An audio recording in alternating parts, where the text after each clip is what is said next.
What's going on, y'all? Welcome back to the channel. Once again, this is Coach Hussein, aka the Militant One with Fight King Eternal. And what I want to do is go back to lateral movement. So consider this lateral movement revisited, okay? One thing I want to stress is that when it comes to lateral movement, it shouldn't be sloppy. The last video I did was kind of like rushed and it wasn't done correctly, okay? But what I want to do this time is go through it step by step, okay? It's not just about lateral movement, it's about being able to move around your opponent and around the space you're in, period, point blank, okay? So for example, when I'm in my stance, I'll start out in southpaw. If I'm here, when I move, I don't want to just move in any direction just because. What my opponent is going to do, what my opponent does is going to dictate how I react or how I respond, I should say. Because responding and reacting is not the same thing. Reacting is instantaneous. You see something, you see something that stimulates you and it causes you to move in a way that's involuntary, okay? A response is you see what's going on and you're able to process that information and move in a calculated manner. In either instance, when we talk about lateral movement or just overall movement in general, let's say, for example, if my opponent, if they decide to throw a straight punch at me, okay, if they aim at my head, in particular, what we tend to do is pull. So I'll pull here, and then after this movement, I'll tend to reset. In general, that's what people will do, okay? So if I pull here, I'll then reset, okay? What I don't want to do is this right here. And for anyone who knows Barry Robinson, you know what I'm about to do. So I don't want to pull here and then bring my feet this way, okay? You see how this foot is right here? I can't strike when my lead foot is like this, okay? So I don't want to come back here, or even worse, I'll do this. That rhythm step, I don't want to do that. The rhythm step can work offensively, but I don't want to do anything that's unnecessary, okay? So, but if I'm away from my opponent, for example, if I pull this way and I come back, if they're not advancing, I get away with that, okay? So once again, now I go into lateral movement. I pull here, and I go to my strong side, to my weak side, and then I continue moving.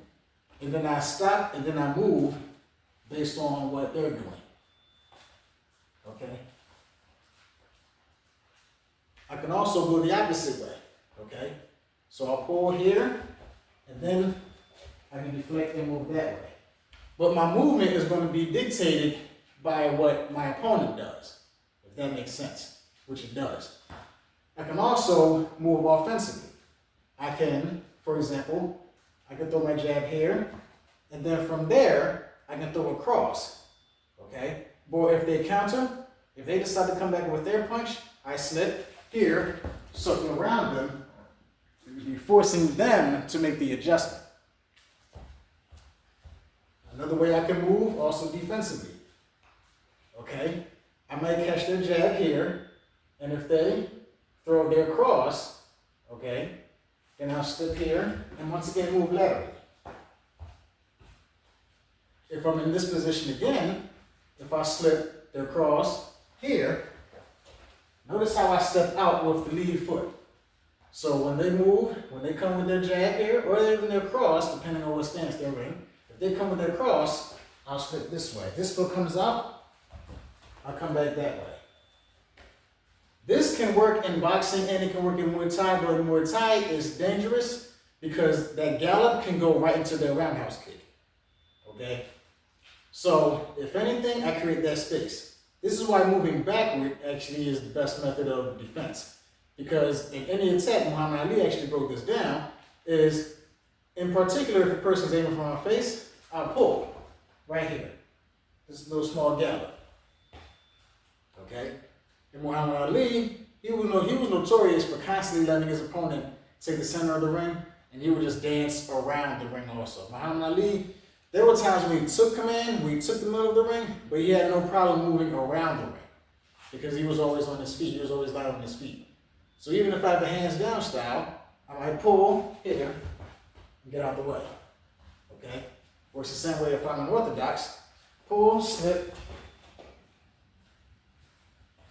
And I create that lateral movement so I can force them to reset. Okay? It's not the same as running.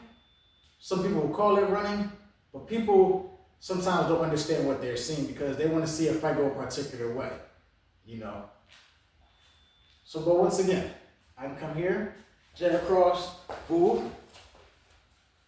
just get my shots in and then just move out the way. Then I can come back and engage whenever I see fit. Okay? Here, hook, pull. So many things I can do. Jab, cross, ground kick. Okay? Jab, kick, back up. Everything I'm doing is I create offense, I establish offense, and then I move back defensively. But the lateral movement is there so that, for one, it also can frustrate my opponent. They might want me to stand and fight. I'm not going to give them that. Okay? So I can come here, boom, boom, pull, boom, boom, go back, jab here, pull.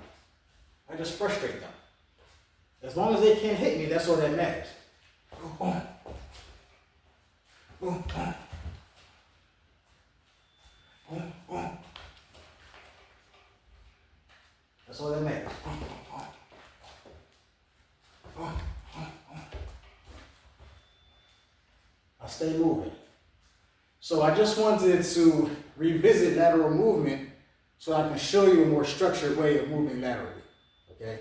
Appreciate you guys for watching the video. If you like it, like the video, subscribe to the channel. There's much more to come. All right? Appreciate you guys. Thank you for watching. I'll see you in the next video.